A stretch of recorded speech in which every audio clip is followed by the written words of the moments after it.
Welcome to the Rock Interview Series with host Thomas S. Orwatt Jr.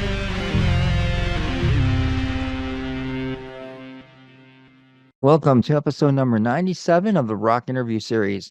I'm Thomas Orwatt Jr. It is March 6th, 2024, and for this feature, I have Derry Grehan, guitarist, songwriter of the Canadian melodic rock band Honeymoon Suite, as my featured guest. Honeymoon Suite recently released their 8th studio record, Alive, on Frontiers Music. During this interview, Derry talks about the new release, past history of Honeymoon Suite, working with producers Bruce Fairbairn, Bob Rock, and Ted Templeman, his plans for a solo record, and much more. So here he is, Derry Grehan. Hey everyone, welcome to the Rock Interview Series, and we have a great special today for you. We have Derry Grehan of the Canadian rock band Honeymoon Suite with us today. First, I want to say congratulations on your new record, Alive, which came out on February 16th. And it's just a great record, some great melodic track. It's your 8th studio record. I mean, it must be great to finally have another record out. It's been a while since your last release. Yeah, since the last one was an EP called Hands Up, which was out Right. 6 or 7 years ago. But this one is by far really, head and tails over a few of the previous releases in terms of its big production and the whole sound of it and the material. I mean, the reaction's been phenomenal for it, and I'm very happy with it. I'm pretty excited about it. Top to bottom, I think it's really strong. Yeah, now this one's on Frontiers Records or Frontiers Music, one of those. And Yeah. so you have some good distribution, some good awareness on the internet about it. So how did you guys get involved with Frontiers? We've actually worked with Frontiers on and off probably over the last 15, 20 years. We've had a few releases with them in the past years ago. And so we're familiar with the label, but not to this extent. When the record was done, I really wanted it to land in a place that was going to do it justice. So we approached several labels, and we sent it to Frontiers, and they just jumped in right away. Said we love this record, and we'd like to get on board. So that label has really grown a lot since 20 years ago. It's really become quite a big label now, and they've got U.S. distribution and promotion all over the place. I'm pretty impressed with what they've done.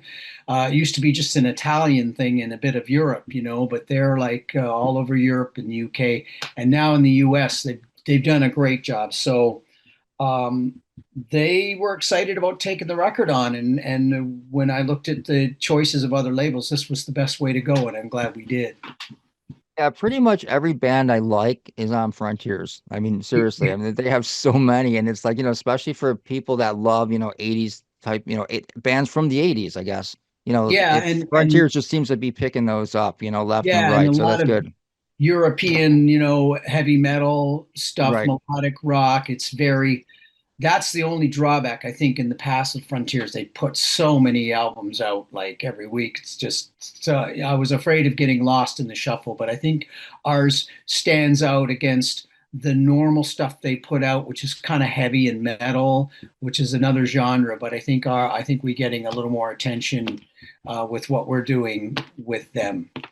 Yeah. I like the whole the vibe of the record. It seems it's really melodic. It has this like really uplifting feel to it. I think, it feels like a fresh like spring day, right from the first track, the title track. I mean, it puts you in a good mood, I think. It's really kind of uplifting music. Yeah, exactly. Well, thank you. And that was just the way. I wouldn't say it's intentional, but after the 90s and the grunge, I was waiting for the melodic rock to come back, like the stuff in the 80s. It just always put a smile on my face, and it was uplifting and fun. Van Halen, for example, Motley Crue, Girls, Girls, Girls. I mean, just it was good time music, and I'm glad that kind of genre of music is back now. And the songs are, I think they turned out great, but also I think we had a great producer in Mike Crumpus who produced the record in a way that it's classic Honeymoon Suite, big choruses, big vocals, big drums and guitars, yet it's not dated sounding. I really think he put a fresh approach, an updated sound to the album. And I think he married those two things together, and I think that's what a lot of people are liking about it. Derry, one of the things that I really also like about it, and one of the things that makes me a Honeymoon Suite fan is your guitar playing. I mean, you have some great leads, some very melodic leads that you can like, pretty much sing back to everyone. I feel like, and this is a double-edged sword. I mean, it's a compliment, but I really feel that you're one of the most underrated guitar players I know. I feel like I don't think you got get the recognition you deserve. Well, thank you. That's really great. Nice of you to say that. I'm just doing the best that I can, and maybe I'll get a little more. I'll get a few more fans after this album. But I still take a lot of pride in my playing, and I think I'm a better player now than I was 20 years ago because I put a lot of time in practicing and trying to get better. And with each record, when I go to do a solo, it's not just taking 4 bars and burning as many notes as you can. I kind of listen to what's going on in the song, and I want to make the solo match the song, almost like it's another verse of the song. It's got to be melodic. So I'm glad you said. I appreciate that. Thank you. I try to make my solos fit the music and be memorable, melodic, because those are the favorite kind of solos I like with other bands like Pink Floyd and Van Halen and all these other the solos. It's not how many notes; it's what notes you play. Yeah, exactly. And I think in like the 80s, I mean, right when you guys were kind of like, making it in the scene, 84, 86, 88, there seemed to be like a lot of guitar players that are all about how many notes that they could jam into a song. Yeah, Would you, shredders. I know. yeah. Yeah, Did- it's sure. It's like that's really cool to do that. If you're Ingve or some of these guys, it's in their genre, that's great. I can't do that. That's insane. Or Vi, to me, it's like speed is good, but you should only use it when it's required.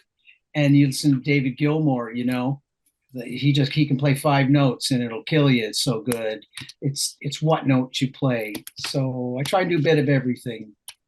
Yeah. So what's the game plan right now as far as promoting the record?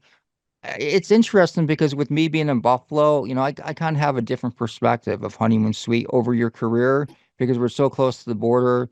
And I mean, I remember back in like, the early 1980s listening to Q107 because I used to switch between Q107 and 97.7, which is another Canadian station, and 97 Rock from Buffalo. And Yeah. I remember hearing about you guys and basically for those people that don't know about your history, you got your first song that you wrote in a prior band, New Girl Now, was a song that was a contest winner on Q107, and that's kind of what led to the beginning of your career. Mhm. That's right. And growing up not far from you in St. Catharines, I grew up listening to 97 and Q107 and the Buffalo stations too. So that is, I don't know, that was, yeah, game changing for us. The New Girl Now song was just a rough demo that we sent in during our bar days, our cover band days, and it really changed things for us, got us the deal and all of that. It was a great place to grow up musically because you had Buffalo here and you had Toronto here, and in between those two big buildings like the Odd and Maple Leaf Gardens, we could go see every band. We'd go see Kiss or Deep Purple or Journey, or every big band would come through one of those buildings. So it was a great, geographically great place for me to grow up. Yeah, and I want to talk to you about also something called the Canadian content rule, the regulation, where Canadian stations have to play 35% of Canadian bands in on their playlist. Do you feel that kind of, I mean, obviously it would help you in Canada, but do you feel that maybe that in America, maybe you were maybe discriminated against because of it? Because I feel, and I've had conversations with people like this before, and I never really thought of it until I had a conversation with someone. And they said that, this band's only popular in Canada because they're forced to be played on the radio. Yeah, So yeah, there's that argument too. I mean, back in the early days of Canadian music, they were probably playing stuff that wasn't as strong as it is now because of the Canadian content. I mean, it's great for to help Canadian artists, but I think now, no, there's some of these Canadian bands, you don't have to tell the radio to play them. They're so good, they're going to play Nickelback or any of these newer bands or Rush because Canada's the level of bands coming out of Canada now it's international. It's just as good as anywhere else in the world. But certainly helped us in the beginning with the first album. But really, Canadian content or not, I really think our record would have done well. It just caught on and people liked it, and I think it did well in the States too. And I never thought about being discriminated against for airplay in the US because of that. I just think it's tough in the US breaking in because you're competing with Bon Jovi and Journey and all these other big bands trying to get on that chart. I think the music has to stand on its own. I think we did pretty well. yeah, you did. Your first record in America debuted at number 60 on the US chart and 49 in Canada, and that's great for a debut. The song New Girl Now, I kind of thought it was a little new wave influenced, and you were in a new wave band prior to Honeymoon Suite, so I mean that makes sense. But do you think that kind of like I don't want to say deceived, but kind of like led fans down the wrong road, thinking that they were going to get this like new wave kind of like Cars type band? Or It's funny you say the Cars because that was the direct inspiration for writing New Girl Now. was it? All right, great.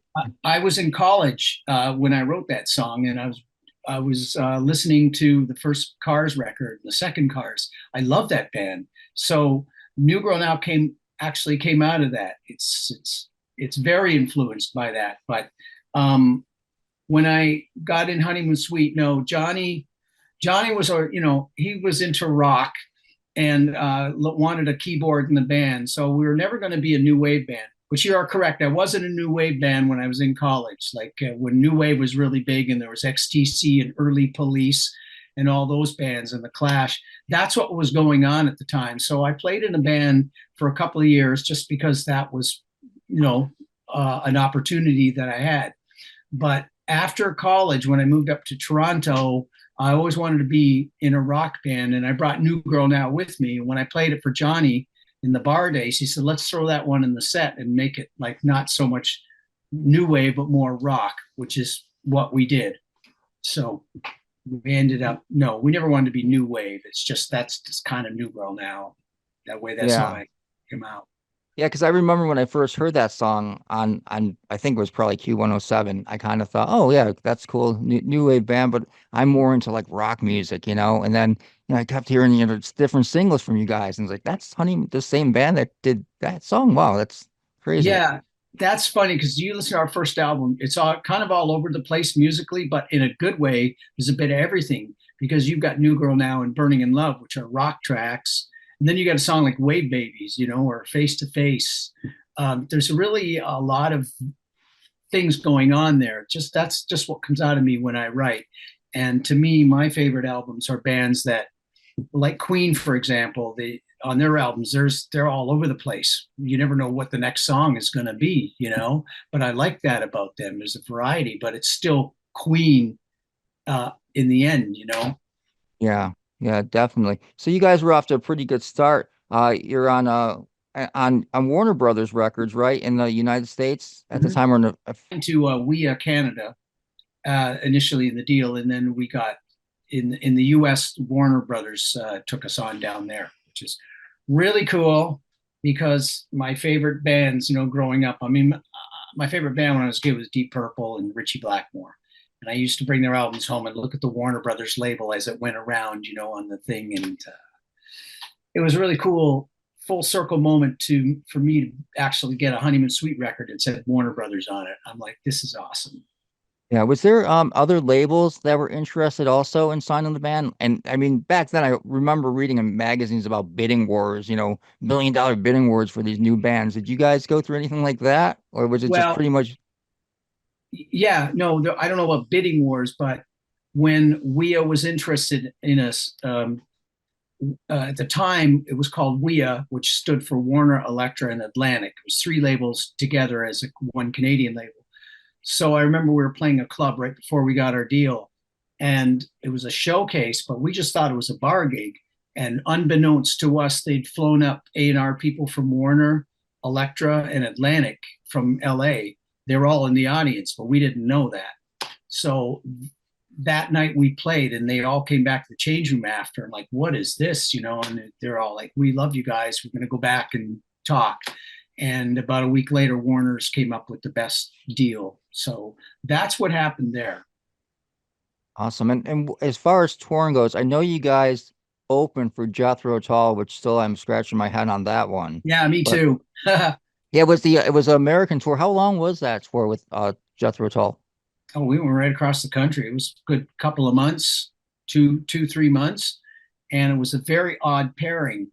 But coming from where we were, just a bar band, a cover band 6 months earlier, playing in Northern Ontario, they're like, do you guys want to go and get on a bus and go play arenas in the States for a few months with Jethro Tull? And I'm like, well, Jethro Tull, that would be, I mean, I grew up listening to Jethro Tull, but I'm like, it's pretty odd that we're just afraid we're going to come out there and people are going to throw stuff at us, because we're not prog rock. We're like a melodic, popish kind of band at the beginning. But it turned out all right. The audiences were pretty receptive. And at that point, we didn't care. We were out of Canada. We were touring the States. We're just young kids and on a tour bus. Who's going to say no to that? But it led to much greater things after. Yeah, and when you say greater things after, you're referring to the fact that Ian Anderson actually played on a song on your next record all along. That's you right. knew? Yeah. The first album we toured with a bunch of bands. Don't forget, we'd go from one, we did Jethro Tull, and then we jump over to 38 Special. And on the second album, we did Heart and ZZ Top. I mean, it's just one after the other. But rewinding, once the first tour was over, it was like right back into the studio to record The Big Prize, which was amazing the way that came out. But at the end of it, we had the song All Along You Knew, which is a really cool track, but there was something missing at the very end. We were ready to mix it, and there was something that wasn't all there. And somebody suggested, well, instead of Derry doing another solo, what about out of the blue? Somebody said, I can hear an Ian Anderson flute solo on this thing. And so we went with that because we were mixing the record in England near London. And so we got the label to reach out to his label and get in touch with him and sent him the track and asked him if we're going to be in England mixing. Would you be interested in guesting and coming in? And he said, yeah, of course I do it. Nobody's ever asked me to do that before, which I found crazy. But Ian came over, and because we'd become friends, we were on the road with them for a couple of months, him and Martin Barr, greatest guys. So we got to know them quite well. And, personal relationships count for a lot in this business. And he was more than happy to come over. He says, I'll give it a shot. And it turned out amazing. So he lived near the studio, actually, outside of London. So it kind of like sometimes things just come together nicely. Yeah, and that record too, Big Prize, the record we're talking about, which was released in 1986, that was a big Honeymoon Suite record. And Bob Rock, of course, was involved in it before he became the super big, like, mega producer. And Bruce Fairbairn. So we had Bruce Fairbairn producing it, and Bob Rock was the engineer. Go figure. And he was great for me because Bob's a guitar player. So he had all his amps and guitars there, and him and I spent many hours working on my sound. And it was really an advantage for me to have a guy who knew his studio, already had all the stuff. So he got me great sounds. And then, of course, Bruce, did that record. And then right after us, he did Slippery When Wet. So they both kind of exploded after, working with Honeymoon Suite. So it was a really cool time. And I miss working with Bruce. I wish we could have done another album with him. Right. So the Bon Jovi record was afterwards? Was right after The Big Prize. As a matter of fact, one of the reasons Bon Jovi picked Bruce Fairbairn is because they liked the Honeymoon Suite album. Richie Sambora in particular loved the record and the guitar sounds on it. And that's why they came to Little Mountain, because they were fans of the Honeymoon Suite album when they were looking around to somebody to produce their album. Yeah, it's a great record. I mean, even if you listen to it, now, I mean, it does not sound dated at all. I mean, it is just like killer, greatly produced, great songs. Again, your guitar playing is really amazing on it. I mean, you must be really proud of that one. I am. I am. I'm proud of the first one has its own sound. It was a done quickly, but it has a lot of energy. And then the big prize is just so polished and slick, and the mix, great songs, great people working on it. I'm very proud of it. It stands, it's as good today as it was then. Yeah, I definitely agree. At that time, how popular were you in Canada? Were you able to like play like a Maple Leaf Gardens and headline, or were you, still working up to that? We did. I mean, we were headlining on the first album. I mean, it went triple platinum up in Canada. And at the end of the first album cycle, we were doing arenas, like hockey arenas across Canada. And then by the time the big prize came out, yes, we were headlining pretty big buildings in Canada. We actually did play a headline show at Maple Leaf Gardens, which is another cool full circle moment for me, growing up and going to hockey games there and seeing so many concerts at Maple Leaf Gardens. And here I am at Maple Leaf Gardens, it's a dreams coming true here. Wow, that's amazing. I mean, that is one of my favorite arenas ever. I was lucky to go there one time when I was a kid, and it was just like we went to the Hockey Hall of Fame and then we went there. It was just like, this like great day of hockey in Canada, and it was like I was in heaven as like a 12-year-old. Historic buildings, man. And let's not forget the Odd in Buffalo, which is a place that I saw many shows. And then when we were touring with Heart and ZZ Top, we came through Buffalo and played the Odd. We opened for them there, and here I'm at this building, where when I was a kid I saw Kiss and Deep Purple, and here I am playing it. So there was a lot of those moments for me that were just, gave me chills. Wow. I'm just curious, when did you see Kiss at the Odd? It's late 70s. It was the original Kiss. I don't know what year, but it was when Kiss was, full makeup, and I don't know the year. It's probably late 70s, maybe. Could it be 78, maybe? Could have been mid to late 70s. Yeah. I don't Yeah. know which Oh, album we were on. It was just Kiss. yeah. That's awesome. What about in America? What kind of you said you were open for Hard and ZZ Top. Were you guys like basically just a support act at that point? You were happy playing in front of a mass amount of people, or did you also do like a headlining thing in maybe smaller theaters and clubs and that? Exactly. And for us, we're first and foremost, we're always a live band. We just played and played because that's how you grew your fan base and you sold records. You get out there, and if you get an opening slot in a ZZ Top tour, you're not going to turn that down. I mean, we would just go from one tour to the other, and then if we had a couple days off, say we were in Cleveland, we'd go play some club or a theater in Cleveland, or do our own show. So it was a bit of everything. We just told our manager, man, get us tours. We want to play anywhere and everywhere. Your next record, 1988, Racing After Midnight. They're another like great big, Ted from Van Halen and Montrose and all those great bands that could go on forever. So what was it like working with Ted? Ted was, well, there's another, me being a Van Halen fan and Doobie Brothers and all of that.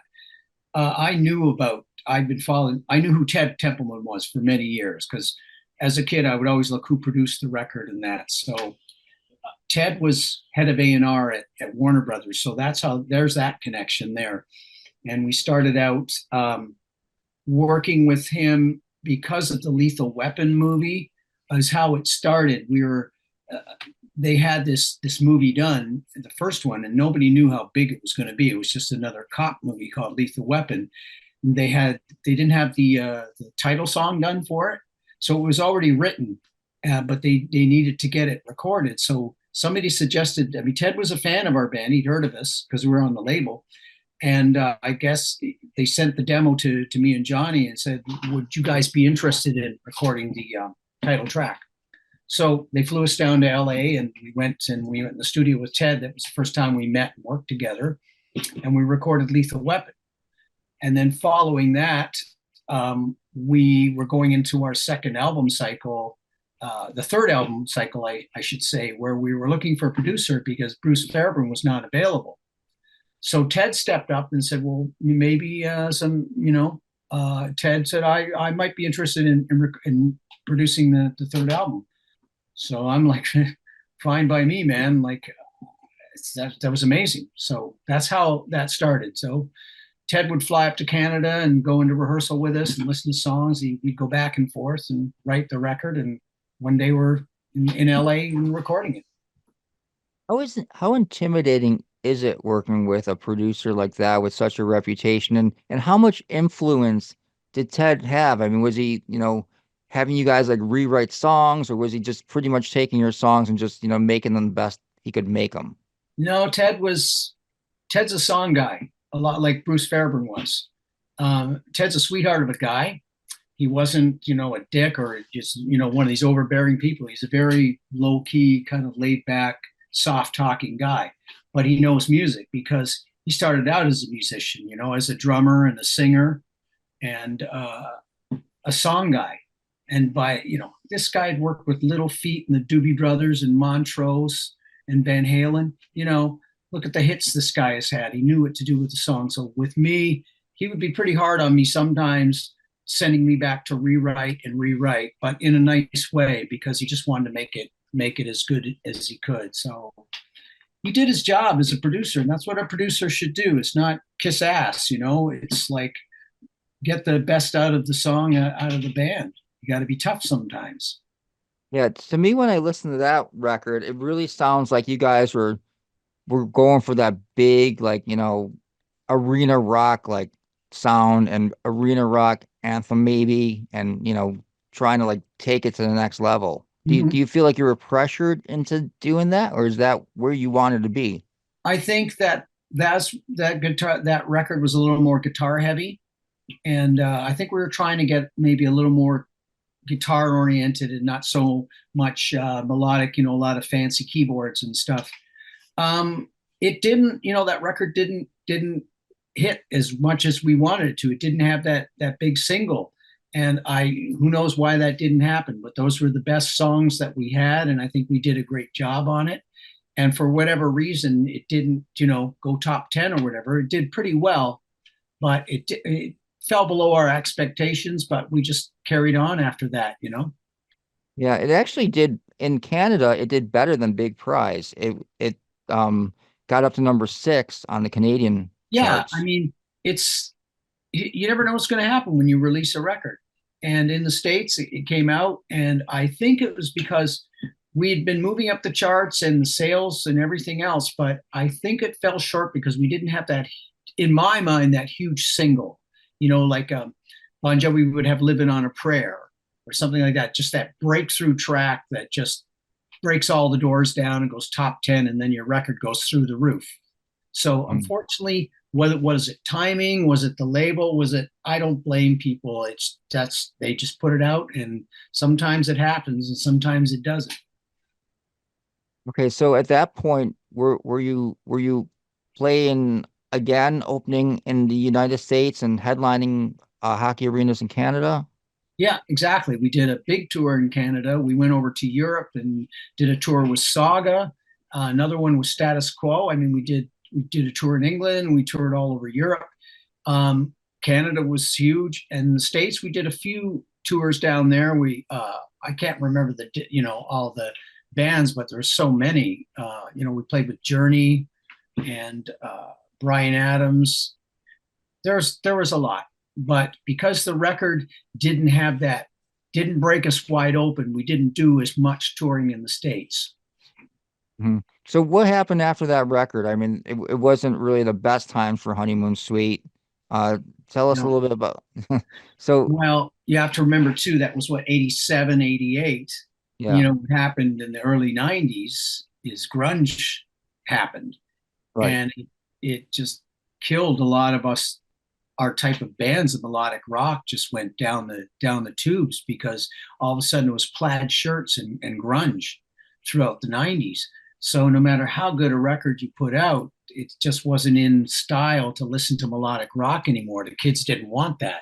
They wanted, Soundgarden and Alice in Chains and stuff like that. So it was a tough time. but we put out our last record with Warner was called Monsters Under the Bed, which we did. It was a little bit different record for us, a little more introspective. It was a great album, but it didn't do as well because I think because music had changed so much. And you ask any melodic rock band in the early 90s, there was tough times. It broke up a lot of bands. Yeah, But you could have we pushed. released the Sergeant Pepper's of like 1991 and nobody would have cared just because Right. of your name. Yeah. That's the business, man. And I saw that coming. It goes in cycles. And it's like a manager at that time said to me, it's not you guys, you're a great band, but the bands that get through this period, through this grunge thing, because that'll run its course, those are the bands that are going to stick around. And that's what we did. And Johnny and I, we don't whine and complain. This is what we do. It's good times and bad times. So we kept writing. We put out a few smaller indie releases and we just kept going. And fortunately, melodic rock turned around in the early 2000s. And here we are today with, Journey and Def Leppard, two of the biggest bands out there. Go figure. So the music has come full circle and we're doing great. Yeah, you are doing great because just a couple weeks ago, you headlined a show in Niagara Falls in the OLG stage, and that's like what, a 5,000 seater? 5,000 and it was sold out. I was so blown away. Yes. Hometown show. Amazing. Amazing. Yeah, I mean that is amazing. I mean, at this point of your career to be able to go back to that, and do you feel like you're eventually gonna get back to where you were like in 1988, like in Canada at least? I mean, Yeah. playing hockey arenas again? Yeah. Well, it's kind of going that way. Usually what we do now, you don't do long tours anymore. In the summertime, we do a lot of festivals.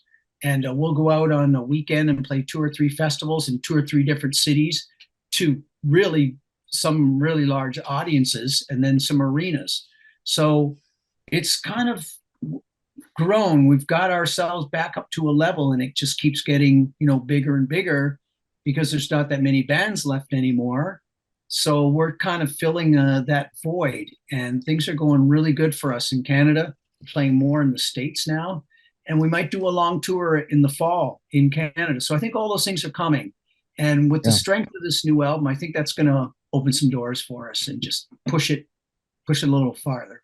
Absolutely. I don't want to lose focus on the fact that Alive is so amazing. I mean, I know we spent a lot of time on past history, but I mean, for everyone watching this, you have to check out this new record if you haven't already. It is absolutely amazing. And as far as shows go in the United States, you're playing at the Riviera Theater in North Tonawanda, New York, which is close to Buffalo on Yes. October 2nd. And I'm super excited about that. That's going to be a great show. Yeah. Yeah. We just played, I think we played Buffalo maybe 6 months ago or something. And it was packed out, man. It was amazing. So any US shows, I mean, it's close to Canada, I know, but we've got so many fans in New York State and we love coming down there to play and anywhere else that we can play. We love playing in America too because Yeah. we got a And lot of fans. yeah, absolutely. Especially again in the Buffalo area. I want to ask you, and it's not just because you're Canadian, but it is because you're Canadian. So I want to ask you what band you prefer out of these two Canadian bands. Are you more of a Rush fan or more of a fan of Triumph? Rush. Oh yeah. I grew up, Okay. I I've known saw Rush from the beginning. I saw Rush when they had their first drummer, when John Rutsey was in the band before Neil Peart. That's how far back I go, seeing Rush in a small hockey arena before Neil joined the band, because Neil came from St. Catharines where I grew up. So my buddies and I, we'd listen every Rush album. We'd get it as soon as it came out. We're Rush heads for sure. I found it really kind of odd that you decided to form a new wave band while you were going to college. It was a project that you were working on. Is that what happened? Yeah, no, I didn't form it.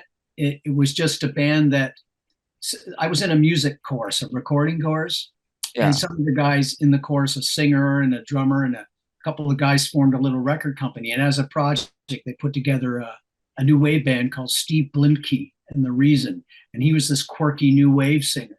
And I was just, they asked me, they needed a guitar player. So they asked me to join. It really wasn't my thing, but it was a chance for me to record an album and, to cut an album with them and write a few songs on it. So I'm not going to say no to that. So, it was a stepping stone. And Dave Betts was the drummer in that band, actually. So years later, I recruited him in Honeymoon Suite. So this is what you do when you're coming up, Steve Limke wasn't going to be my big band, but it was a stepping stone. It got me into Toronto and recording a record and got me to, into my next situation, which eventually led me to meeting Johnny D and forming Honeymoon Suite. So I just wanted to play and record and write songs. And hopefully someday I'll get in a situation that's going to be perfect for me. Yeah, and one of the things with Frontiers music, they happen to have a lot of like bands that they put together, super group bands, I guess, super groups, and they have various artists from other bands. Have you been approached to do that yet? And collaborate with anybody else for Frontiers? No, but I'm familiar with what you're talking about. I know a lot of those guys, those guitar players. Yeah, they're kind of in and out of all these different projects. And I wouldn't, I would be flattered if I got approached to do a record. That's what I was just saying. I'm 24 hours a day music. I never stop. When I'm not doing Honeymoon Suite, I'm at home writing or I'm working on other projects. To me, it's just I go music. I'm up for it. It's if I love doing that stuff, I would do it. Harry, I also heard that you were working on a solo record. Is that true? Never done a solo record, but Right. during COVID, all us musicians had nothing to do but sit at home as we couldn't tour. So I was in my studio every day and I just start putting riffs down and stuff. And I had a lot of time to kill. And eventually I came up with a lot of instrumental tracks. And then I decided maybe this is a good time, this downtime. So long story short, I put an instrumental guitar album together and it's done. I'm just getting the artwork together now, but it's going to be released in a couple of months. And I will put my first solo album out, all guitar, just, Wow. yeah, no vocals, just kind of like a Joe Satriani type album, just guitar. I'm excited about that too. So we'll have to talk when that comes out. Yeah, for sure. How challenging was that for you to kind of like go at it that in that way as opposed to doing your traditional way of writing music, knowing that there's going to be lyrics to it? It was fun because a lot of these riffs that I came up with, they weren't really songs. They didn't lend themselves to lyrics and singers. It was just chord progressions where I played some nice melodies over it, and I just liked it for the musicality of it. So I decided to go that route and just challenge myself to see if I could put together 8 or 9 songs like that, and it's come together nicely. Awesome. Well, I can't wait to hear it. Well, Derry, I want to thank you again for your time. I'm looking forward to seeing you guys in concert, especially in October at the Riviera. And that solo record, yeah, definitely we're gonna have to get together and definitely talk about that. I can't wait to hear it. Would you have any idea when it might be released? Not soon, I hope. We're concentrating on the Honeymoon Suite stuff now, so not Right. to interfere with that. But once that's died down a bit, I've got to time it right. But the record's done and mixed. I'm just doing the artwork now. And when that's done, we'll get a release schedule. These things take a while. I imagine in Yeah. the spring or the summer, but it's coming. It's happening. All right. Well, I hope you finally get the recognition that you deserve as a kick-ass guitar player. And I'm sure it's going to be amazing. I can't wait to hear it. Oh, you're too kind. You're too kind. I'm just doing what I do, man. I love it. All right. Well, you take it easy and thank you again for your time. This was a very interesting interview. Yeah, no problem, man. All right. Take it easy. Care. Bye. Cheers.